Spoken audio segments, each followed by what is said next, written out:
ஒவ்வொரு வருஷமே பொங்கலுக்காக பொங்கல் பரிசு கொடுக்கறது வந்து வழக்கம். அரிசி, கரும்பு, அது கூடவே பணம் அப்படின்னு சொல்லிட்டு கவர்மெண்ட் சைட்ல இருந்து வருஷம் வருஷம் வந்து கொடுப்பாங்க. ஸோ அதுல இந்த வருஷம் ஒரு ட்விஸ்ட் அப்படின்னு தான் வந்து சொன்னோம். இவ்வளவு வருஷமா பொங்கல் பரிசு அது கூட 1000, 2000 ஸோ இந்த மாதிரி பணம் வந்து கொடுப்பாங்க. பட் இந்த டைம் 3000 கொடுக்குறோம் அப்படின்ற மாதிரி வந்து சொல்லப்பட்டிருக்கு.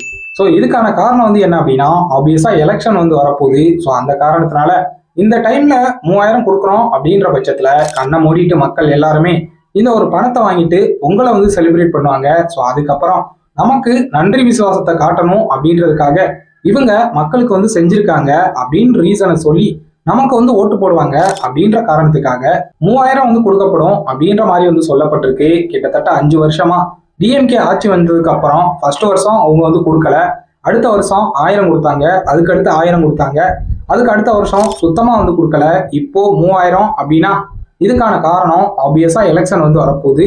ஸோ இது மக்களுக்கு வந்து தெரியாது. மக்களை பொறுத்தளவு பணம் கொடுத்துட்டாங்க, 3000 வந்து கொடுத்துட்டாங்க, மக்களுக்கு வந்து கொடுத்துட்டாங்க அப்படின்ற காரணத்துக்காக மறக்காம ஓட்டு வந்து போட்டுருவாங்க. ஸோ இதுதான் அரசியல் கட்சிகளுக்கும் தேவை.